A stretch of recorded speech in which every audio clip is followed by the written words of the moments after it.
1 जून 2013 दो भाइयों के बीच एक चैट चल रही थी। एक था यासीन भटकल, जो नेपाल की पहाड़ियों में कहीं छिपा हुआ था।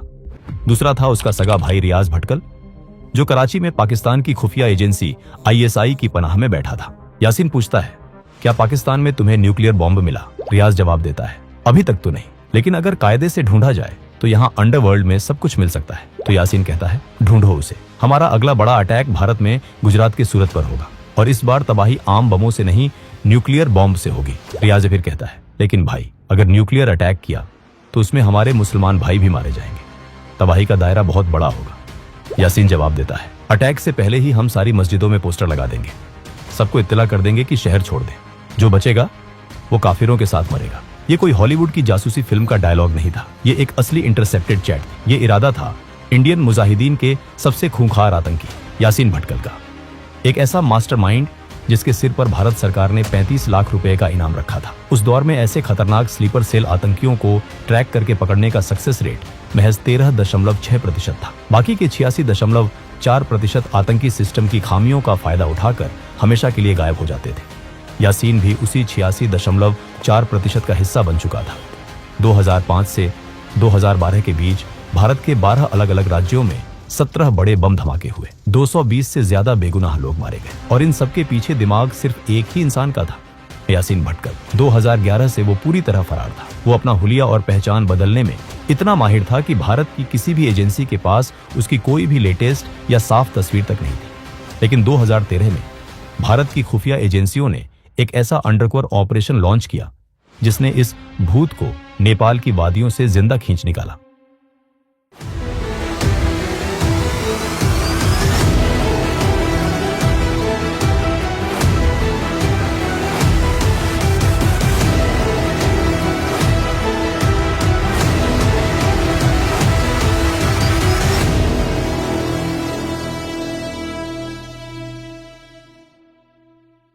कर्नाटक के तटीय इलाके में एक छोटा सा कस्बा है भटकल। इसी कस्बे की गलियों में मोहम्मद अहमद जरार सिद्दी बापा का बचपन बीता, जो आगे चलकर दुनिया के लिए यासीन भटकल बनने वाला था। यासीन कोई अनपढ़ या गरीब लड़का नहीं था। उसके परिवार का दुबई में एक अच्छा खासा बिजनेस था, लेकिन 90 के दशक में जब भारत में students Islamic movement of India Simi जैसी कट्टरपंथी संस्थाओं ने जोर पकड़ना शुरू किया, तो यासीन और उसके दोनों भाई रियाज भटकल और इकबाल भटकल के दिमाग में जहर घुलने लगा। 2001 में जब भारत सरकार ने सिमी पर बैन लगा दिया, तो इन तीनों भाइयों ने एक नई और कहीं ज्यादा खूंखार संस्था की नींव रखी, इंडियन मुजाहिदीन। साल 2004, जाली बीच, कर्नाटक। भटकल शहर के बाहरी इलाके में एक बड़ा कोस्टल विला, यहाँ एक कैंप ऑर्गेनाइज किया गया। इसके पीछे थे रियाज और इकबाल भटकल। बाहर से देखने में ये एक समर कैंप लगता था। नौजवान लड़के स्विमिंग करते, जंगलों में ट्रैकिंग करते और एयरगन से निशाना लगाते। स्थानीय लोगों को कभी कभी छोटे धमाकों की आवाज आती, पर उन्हें लगता कि लड़के पटाखे फोड़ रहे हैं, लेकिन वहां भारत के खिलाफ ही साजिश बन रही थी। 2007 आते आते इंडियन मुजाहिदीन ने अपना खौफनाक चेहरा दुनिया के सामने रख दिया। ये ग्रुप सिमी का एक कट्टर और हिंसक हिस्सा था। उनका IT विंग मीडिया को एनक्रिप्टेड मैनिफेस्टो भेजता, बड़े हमलों की जिम्मेदारी लेता और देश में एक साइकोलॉजिकल खौफ पैदा करता। लेकिन इंडियन मुजाहिदीन सिर्फ एक स्वदेशी ग्रुप नहीं था। इंटेलिजेंस डोजर्स ने एक बड़े सिंडिकेट का पर्दाफाश किया, जिसे कराची प्रोजेक्ट कहा जाता है। पाकिस्तान की ISI और लश्कर-ए-तैयबा ने एक ऐसी रणनीति बनाई जिसमें वो फंडिंग और ट्रेनिंग पाकिस्तान में देंगे, लेकिन हमले भारतीय चेहरों के जरिए करवाएंगे। इससे वो दुनिया के सामने खुद को बेगुनाह दिखा सकते थे। रियाज और इकबाल के पाकिस्तान जाने के बाद यासीन भारत में फील्ड कमांडर बन गया, लेकिन यासीन खुद भी पाकिस्तान गया था। दुबई के रास्ते जाली इमिग्रेशन स्टैंप्स के जरिए उसने बॉर्डर पार किया। पाकिस्तान में उसका 50 दिन का मिलिट्री ग्रेड ट्रेनिंग प्रोग्राम चला। पाकिस्तान आर्मी के 6 इंस्ट्रक्टर्स ने उसे सिखाया कि एक आम बम और मास कैजुअल्टी IED में क्या फर्क होता है। यासीन भटकल ने बम बनाने, रिक्रूटमेंट करने और अवैध फंडिंग का पूरा इंफ्रास्ट्रक्चर अकेले कंट्रोल किया। 2008 में मुख्य बम मेकर आरिफ शेख के पकड़े जाने के बाद यासीन ने IED बनाने का काम खुद अपने हाथ में ले लिया। शुरुआत में उसके सर्किट ढीले होते थे, लेकिन जल्द ही उसने अपने डिजाइन इतने परफेक्ट कर ली कि वो फेल नहीं होते थे। Ammonium nitrate, RDX, ball bearings और सटीक डिजिटल टाइमर्स का खतरनाक कॉम्बिनेशन। वो उडुपी के इंडस्ट्रियल सोर्सेज से डेटोनेटर्स खरीदता था, इंडियन मुजाहिदीन का पहला मॉडल आजमगढ़ मॉडल था। पढ़े लिखे इंजीनियर, डॉक्टर और आईटी स्पेशलिस्ट्स पर बातला हाउस एनकाउंटर के बाद यह नेटवर्क टूट गया, क्योंकि पढ़े लिखे युवाओं का डिजिटल फुटप्रिंट होता है जिन्हें ट्रैक करना आसान होता है। यासीन ने अपनी रणनीति बदली। उसने दरभंगा मॉडल शुरू किया। बिहार और ग्रामीण महाराष्ट्र के अनपढ़ और गरीब युवा, इन लड़कों का कोई डिजिटल फुटप्रिंट नहीं था, इसलिए खुफिया एजेंसियां उन्हें ट्रैक नहीं कर पाती थी। इस सब को फंड करने के लिए इंटरनेशनल हवाला नेटवर्क और हाई क्वालिटी जाली नोटों को मार्केट में उतारा गया। दुबई से सीधे हवाला के जरिए ब्लैक मनी भारत आ रही थी। 2008 से 2013 तक भारत के कई शहर खून से लाल हुए। 26 जुलाई 2008 अहमदाबाद दानी लीमड़ा इलाके में यासीन और असदुल्लाह अख्तर उर्फ हड्डी ने एक सेफ हाउस किराए पर लिया। वहीं भारी मात्रा में विस्फोटक बनाए गए। अस्पताल और सिविलियन टारगेट्स पर 21 लगातार धमाके किए गए।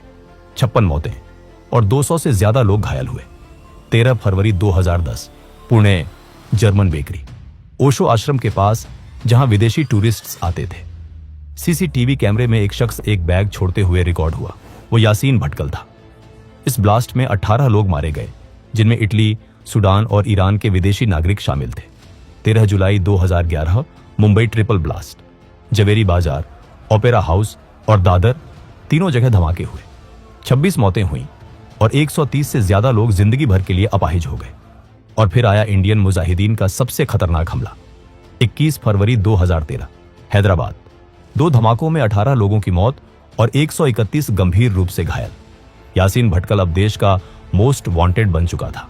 12 अलग अलग राज्यों की एंटी टेरर यूनिट्स, आईबी और एनआईए सब इस एक आदमी के पीछे थे। यासीन भटकल कभी भी अपने नाम का मोबाइल फोन या ईमेल इस्तेमाल नहीं करता था। वो एक फोन सिर्फ कुछ सेकंड के लिए ऑन करता, कराची में बैठे अपने आकाओं को मैसेज भेजता और फिर उस फोन और सिम को तोड़कर फेंक देता। वो कभी एक ही चेहरे के साथ 2 बार नहीं दिखता था। कभी पूरी दाढ़ी, कभी फ्रेंच कट, कभी क्लीन शेव, हर बार एक नई पहचान। हालांकि यासीन भटकल 2009 में एक बार कोलकाता पुलिस के हत्थे चढ़ चुका था। कोलकाता में उसे नकली नोटों की तस्करी के शक में गिरफ्तार किया गया था। कोलकाता पुलिस को भनक तक नहीं लगी कि उनके लॉकअप में भारत का मोस्ट वांटेड आतंकी बंद है। कुछ ही दिनों में उसे जमानत मिल गई और वो मुस्कुराता हुआ पुलिस स्टेशन से बाहर निकल गया। इसके बाद यासीन भारत से गायब हो गया। वो सीधा नेपाल के रास्ते पाकिस्तान भागने की फिराक में था। 13 अगस्त 2013 पटना में मौजूद स्पेशल ऑपरेशंस ग्रुप एसओजी के हेडक्वार्टर में एक बहुत ही सीरियस और हाई लेवल मीटिंग चल रही थी। कमरे के अंदर इंटेलिजेंस ब्यूरो आईबी के जॉइंट डायरेक्टर और एसओजी के टॉप डिप्यूटीज मौजूद थे। सबका फोकस सिर्फ एक ही चीज पर था, यासीन के न्यूक्लियर बॉम्ब वाले इंटरसेप्टेड मैसेज का क्या मतलब है। क्या वाकई इंडियन मुजाहिदीन भारत में कुछ बड़ा करने वाला है? तभी एसओजी के टीम लीडर का एनक्रिप्टेड फोन वाइब्रेट होता है। स्क्रीन पर एक अनजान नंबर था। ये कॉल नेपाल में बैठे उनके एक इन्फॉर्मर का था। सर, जो फोटोग्राफ आईबी ने पिछले साल भेजी थी, वैसा ही एक शख्स नेपाल के पोखरा में दिखा है। पूरी बात बताओ, तुम श्योर हो? वो अपना हुलिया गिरगिट की तरह बदलता है।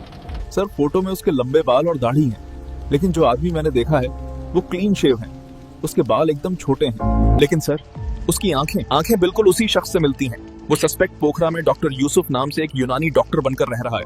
ये सुनते ही एसओजी टीम अलर्ट हो गई। यूनानी डॉक्टर यूसुफ, ये वो फेक आइडेंटिटी थी जिसका इस्तेमाल यासीन ने बिहार के दरभंगा में अपना आतंकी नेटवर्क खड़ा करने के लिए किया था। टीम लीडर तुरंत मीटिंग रूम में वापस आए और आईबी के जॉइंट डायरेक्टर को यह खबर दी। अब वक्त था दिल्ली हेडक्वार्टर से परमिशन लेने का। जॉइंट डायरेक्टर ने हॉटलाइन पर दिल्ली के DIB, director of intelligence bureau को फोन मिलाया। सर, हमारे पास एक कंफर्म लीड है। यासीन नेपाल के पोखरा में छिपा है। हमें तुरंत एक टीम नेपाल भेजनी होगी। लेकिन हमारी रिपोर्ट्स के मुताबिक यासीन इस वक्त नेपाल या भारत में है ही नहीं। वो कराची में अपने भाइयों के साथ ऐश कर रहा है। दिल्ली के बड़े अफसर किसी भी हालत में नेपाल में कोई अंडर कवर ऑपरेशन करने की परमिशन नहीं देना चाहते थे। इसका कारण साफ था, अगर ये ऑपरेशन फेल हुआ या उन्होंने किसी गलत आदमी को उठा लिया तो इंटरनेशनल लेवल पर भारत और नेपाल के बीच भारी डिप्लोमेटिक बवाल मच सकता था। दिल्ली से ना सुनने के बाद मीटिंग रूम में सन्नाटा छा गया। लगा जैसे भारत एक बार फिर अपने सबसे बड़े दुश्मन को अपने हाथ से जाने देगा। लेकिन एसओजी लीडर हार मानने वालों में से नहीं थे। मीटिंग के बाद वो सीधे जॉइंट डायरेक्टर के केबिन में गए। सर, ये चांस हम मिस नहीं कर सकते। मेरा सोर्स पुख्ता है, अगर आज हमने उसे छोड़ दिया तो कल और बम फटेंगे और खून हमारे हाथों पर होगा। जॉइंट डायरेक्टर ने कुछ देर सोचा। एक तरफ दिल्ली का ऑर्डर था और दूसरी तरफ देश की सुरक्षा। आखिरकार उन्होंने एक ऐसा फैसला लिया जो उनकी पूरी नौकरी दांव पर लगा सकता था। ठीक है, हम अनऑफिशियल तरीके से जाएंगे। तुम सबको अपना रूप बदलना होगा। कोई सरकारी आईडी नहीं, कोई वेपन नहीं, कोई पुलिस कार्ड नहीं। तुम टूरिस्ट बनकर नेपाल जाओगे। अगर तुम वहां पकड़े गए तो नेपाल की जेल में सड़ोगे। एसओजी लीडर ने 5 लोगों की एक बेहद चुनिंदा अंडरकवर टीम बनाई, लेकिन ऑपरेशन शुरू करने से पहले ही एक बड़ी दीवार सामने खड़ी हो गई। पैसा। क्योंकि ये एक अनऑफिशियल ऑपरेशन था, इसलिए सरकार की तरफ से कोई सीक्रेट फंड सैंक्शन नहीं हुआ था। सरकारी पैसा आने में हफ्तों लग जाते, तो एसओजी टीम लीडर ने अपनी जेब से पैसे लगाए। उन्होंने अपने एक करीबी दोस्त से 40,000 रुपए उधार लिए। इन्हीं उधार के पैसों से नेपाल के इंटरनेशनल रोमिंग वाले सिम कार्ड्स खरीदे गए, गाड़ियां बुक की गई और इन्फॉर्मर को देने के लिए लॉजिस्टिक्स का खर्चा निकाला गया। दोस्तों, वीडियो में आगे बढ़ने से पहले मैं आपसे बस 30 सेकंड की एक जरूरी बात करना चाहता हूं। आप लोग मेरे वीडियो को बहुत प्यार देते हो, और अगर आप भी मेरे जैसे 2D एनिमेशन वीडियो बनाना सीखना चाहते हो, वो भी AI की मदद से, तो मैंने आपके लिए एक कंप्लीट कोर्स बनाया है, जिसमें मैंने स्टेप बाय स्टेप सिखाया है कैसे कोई वीडियो वायरल होता है, कैसे सही टॉपिक चुना जाता है, कैसे मेरे जैसे एंगेजिंग स्क्रिप्ट्स लिखी जाती हैं, कैसे AI की मदद से 2D एनिमेशन विजुअल्स बनाए जाते हैं, कैसे AI से वॉइस ओवर जनरेट करते हैं, और कैसे एक क्लिक में वायरल थंबनेल्स तैयार किए जाते हैं। अभी इस कोर्स पर 50% का लिमिटेड ऑफर चल रहा है। ये ऑफर सिर्फ पहले 100 यूजर्स के लिए, तो देर मत कीजिए। डिस्क्रिप्शन में दिए गए लिंक पर क्लिक करें और आज ही ज्वाइन करें। 20 अगस्त 2013 दोपहर के 2 बजे टीम बिहार के मोतिहारी पहुंचती है। यहां ईस्ट चंपारण के ढाकड़ एसपी विनय कुमार उनके साथ जुड़ते हैं। विनय कुमार का नेपाल पुलिस और वहां के लोकल नेटवर्क में जबरदस्त होल्ड था। वीरगंज बॉर्डर पार करके ये टीम करीबन 280 किलोमीटर का सफर तय करके पोखरा पहुंचती है। उन्होंने पोखरा के माउंट व्यू होटल में चेक इन किया। उनका हुलिया पूरी तरह बदल चुका था। बरम्यूडा शॉर्ट्स, चटक रंग की टी-शर्ट और गले में कैमरास लटकाए भारत के टॉप इंटेलिजेंस ऑफिसर्स अब नेपाल घूमने आए टूरिस्ट्स बन चुके थे। अगले दिन टीम को पोखरा में अपनी पहली बड़ी लोकल लीड मिलती है। बाल बहादुर थापा उर्फ AK अब्दुल्ला। बाल बहादुर थापा का इतिहास भी कम दिलचस्प नहीं था। वो कभी इंडियन आर्मी का एक आम सैनिक हुआ करता था, लेकिन कुछ साल पहले उसने अचानक नौकरी छोड़ दी, इस्लाम कबूल किया और नेपाल जाकर बस गया। अब उसका काम था नेपाल में घुसपैठ करने वाले संदिग्ध जिहादियों को छुपने की जगह मुहैया कराना, उन्हें मस्जिदों में पनाह दिलाना और उनका लॉजिस्टिक्स सपोर्ट संभालना। इन्फॉर्मर ने एसओजी टीम को बताया कि ये अब्दुल्ला ही डॉक्टर यूसुफ यानी कि यासीन भटकल का मुख्य केयरटेकर है। जब यासीन पोखरा आया था तो उसने खुद को एक मजलूम मुसलमान बताया था जो इस्लाम की राह पर कुछ बड़ा करना चाहता था। अब्दुल्ला ने उसे पनाह दी थी। 22 अगस्त 2013 टीम ने एक खतरनाक प्लान बनाया। इन्फॉर्मर को बोला गया कि वो अब्दुल्ला से कांटेक्ट करे और उसे नमाज पढ़ने के लिए कहीं लेकर जाए। टीम को देखना था कि अब्दुल्ला इन्फॉर्मर को कहां लेकर जाता है। इन्फॉर्मर ने फिर अब्दुल्ला से कांटेक्ट किया और कहा कि उसे नमाज पढ़ने के लिए किसी अच्छी जगह ले जाए। दोपहर 1:30 पर इन्फॉर्मर और अब्दुल्ला एक कार में निकले। उनके ठीक पीछे 2 किराए की मोटर बाइक्स पर टूरिस्ट्स के भेस में एसओजी के कमांडोज लगे हुए थे। करीब 2 किलोमीटर दूर पोखरा के ओरेगांव चौक हाईवे के पास वो कार रुकी। ये एक बहुत ही अजीब सी लोकेशन थी। हाईवे के ठीक किनारे एक छोटा एकांत सा घर था। वहां से पूरा 1 किलोमीटर लंबा हाईवे साफ दिखता था, जिससे दूर से आती किसी भी पुलिस की गाड़ी को आसानी से देखा जा सकता था। अब्दुल्ला इन्फॉर्मर को उस घर के अंदर लेकर जाता है। एसओजी की टीम दूर से निगरानी कर रही थी। तभी एक अजीब इत्तेफाक हुआ। एक मोटर बाइक तेजी से आई और उस पर पीछे बैठा एक शख्स फुर्ती से उतरा और उस घर के पिछले दरवाजे से अंदर घुस गया। दूर से देखने पर भी उस शख्स की चाल ढाल और बॉडी लैंग्वेज टीम के दिमाग में छपी यासीन भटकल की क्रिमिनल प्रोफाइल से मैच कर रही थी। जब इन्फॉर्मर उस घर से बाहर आया तो उसने कंफर्म किया, सर यही वो घर है, यही उसका हाइड आउट है। लेकिन एसओजी टीम सिर्फ एक झलक के आधार पर दिल्ली को कन्विंस नहीं कर सकती थी। उन्हें सॉलिड सबूत चाहिए था। अगले दिन टीम ने इन्फॉर्मर को वापस उसी घर में भेजा, इस बार एक नए प्लान के साथ। इन्फॉर्मर ने अब्दुल्ला से कहा कि उसे एक गुप्त बीमारी है और वो सिर्फ उस यूनानी डॉक्टर से ही इलाज कराना चाहता है। अंदर जाकर इन्फॉर्मर ने जो देखा उसने उसके होश उड़ा दिए। यह शख्स देखने में गोरा और कश्मीरी लग रहा था, लेकिन टीम ने उसे 3 खास फिजिकल ट्रेट्स नोटिस करने को कहे थे जो यासीन भटकल के थे। माथे पर बालों का एक अजीब सा गुच्छा, जिसे वो पीछे की तरफ संवारता था, माथे पर एक पुराना हल्का सा कटने का निशान और आगे के 2 दांत जो थोड़े बाहर की तरफ निकले हुए थे। इन्फॉर्मर ने इन तीनों निशानों को अपनी नजरों से कंफर्म किया, लेकिन असली तुरुप का इक्का कुछ और था। बात करते हुए इन्फॉर्मर ने चतुराई से अपनी जेब में रखे फोन का वॉइस रिकॉर्डर ऑन कर लिया था। उसने यूनानी डॉक्टर से लंबी बातचीत की और उसकी आवाज का एक crisp clear audio sample record कर लिया। जब यह ऑडियो एन्क्रिप्टेड लाइन के जरिए दिल्ली भेजा गया तो इंटेलिजेंस ब्यूरो की टेक्निकल विंग ने उसका फोनेटिक एनालिसिस किया। एक्सपर्ट्स ने चेक किया कि वो वावल्स का प्रोनाउंसिएशन कैसे करता है। रिपोर्ट ने पूरे आईबी हेडक्वार्टर्स में खलबली मचा दी। हिंदी बोलने के उस लहजे में, उस एक्सेंट में साउथ वेस्ट महाराष्ट्र का डीप टच था। बिल्कुल वैसा ही एक्सेंट जहां यासीन और उसके भाई रियाज की शुरुआती पढ़ाई हुई थी। दिल्ली के एक्सपर्ट्स की रिपोर्ट आई, वॉइस मैच हुआ और ये आदमी कोई और नहीं, यासीन भटकल ही था। यह सुनते ही पटना में ज्वाइंट डायरेक्टर ने दिल्ली फोन घुमाया। सर, वो यासीन ही है, हम 200% श्योर हैं। और अगर दिल्ली से इस प्रपोजल को रिजेक्ट किया जाता है तो सर, हम उसे ड्रग करके जिंदा इंडिया बॉर्डर के पार ले आएंगे। दिल्ली को अब यकीन हो चुका था, परमिशन मिल चुका था। सेंट्रल गवर्नमेंट ने सीधा नेपाल सरकार और वहां की इंडियन एम्बेसी को लूप में लिया। एक हाई लेवल डिप्लोमेटिक प्रेशर के बाद नेपाल पुलिस की एक छोटा टीम इस सीक्रेट ऑपरेशन में एसओजी का साथ देने को राजी हो गया। 28 अगस्त की शाम पोखरा का मौसम अचानक बदल गया।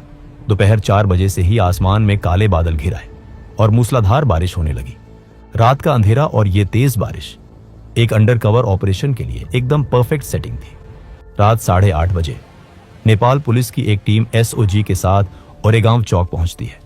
एग्रीमेंट के मुताबिक एसओजी की टीम घर से काफी दूर अंधेरे में खड़ी होकर निगरानी कर रही थी। घर के अंदर घुसने का काम नेपाल पुलिस का था। नेपाल पुलिस की टीम घर के अंदर दाखिल होती है, लेकिन 10 मिनट बीत गए, आधा घंटा बीत गया, 9:45 बज गए, लेकिन घर से कोई हलचल नहीं हुई। पुलिस बाहर नहीं आई। बाहर बारिश में भीग रहे एसओजी टीम के पसीने छूटने लगे। क्या यासीन पिछले दरवाजे से भाग गया? क्या उसने नेपाल पुलिस को पैसे खिला दिए? तभी रात के करीब 10 बजे एसओजी लीडर का फोन बजा। दूसरी तरफ इंडियन एम्बेसी का एक सीनियर आईपीएस अफसर था और वो गुस्से से भरा हुआ था। अफसर ने तीखे लहजे में कहा, तुम लोग नेपाल में ये क्या कर रहे हो? वो एक बेगुनाह आदमी है, कोई आतंकवादी नहीं, बल्कि एक टरबाइन इंजीनियर है। तुम दोनों देशों के डिप्लोमेटिक रिश्ते खराब कर दोगे। इस ऑपरेशन को तुरंत रोक दो। दरअसल अंदर यासीन भटकल ने अपनी चालाकी दिखा दी थी। उसने पूरे आत्मविश्वास के साथ नेपाल पुलिस को यकीन दिला दिया था कि वो कोई आतंकवादी नहीं, बल्कि एक मासूम टरबाइन इंजीनियर है जो प्रोजेक्ट के काम से नेपाल आया है। लेकिन बाहर खड़े एसओजी लीडर ने एम्बेसी अफसर को ऐसा करारा और सटीक जवाब दिया कि अफसर एकदम चुप हो गया। सर, अगर आप आईपीएस हो तो थोड़ा दिमाग लगाइए। एक हाईली क्वालिफाइड टरबाइन इंजीनियर एक छोटे से अंधेरे कमरे में छुपकर यूनानी दवाइयां क्यों बेचेगा? आप नेपाल पुलिस से बस इतना कहिए कि उन दोनों को बाहर लेकर आएं। अगर हम गलत हुए तो हम उन्हें इज्जत से छोड़ देंगे। थोड़ी देर बाद एम्बेसी का अफसर शांत पड़ा और उसने नेपाल पुलिस को आगे बढ़ने का आदेश दे दिया। रात 10:10 पर नेपाल पुलिस 2 संदिग्धों को बाहर लेकर आई। थोड़ी सख्ती और पूछताछ के बाद उस शख्स का आत्मविश्वास टूट गया और उसने अपना जुर्म कबूल कर लिया। हाँ, मैं ही यासीन भटकल हूं। उसके साथ जो दूसरा आदमी था वो भी कोई साधारण व्यक्ति नहीं था।